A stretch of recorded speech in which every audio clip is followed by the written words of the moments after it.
I carabinieri della compagnia di Conegliano, al termine di una complessa indagine coordinata dalla Procura di Treviso, hanno dato esecuzione a 3 arresti, 2 in carcere e 1 ai domiciliari, a carico di Massimo Viviani di 42 anni, Francesco Udorovic di 48 anni e Omar Terribile di 27 anni.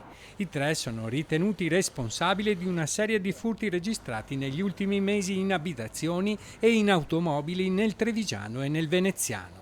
Le indagini nascono a seguito di un furto avvenuto qui nel comune di Chiarano, un furto abbastanza consistente dove sono stati asportati monili in oro per un grosso controvalore.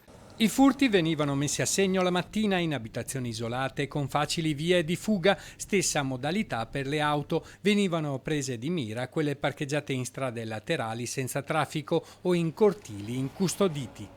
Nel gennaio 2021 la banda aveva rubato una borsa da una macchina in sosta a Musile di Piave e delle carte di credito sempre da un'automobile nelle vicinanze di una casa di Ponte di Piave.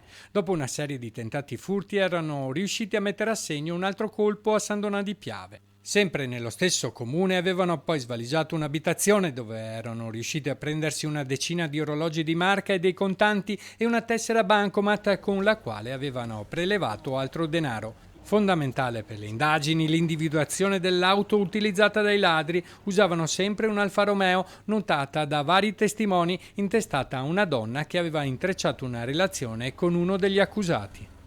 Sono state fondamentali le indagini dettagliate svolte dai carabinieri di Conegliano ed altrettanto decisive le segnalazioni dei cittadini. Per cui grazie alla collaborazione tra carabinieri e cittadinanza si è potuti giungere ai provvedimenti cautelari nei riguardi degli indagati.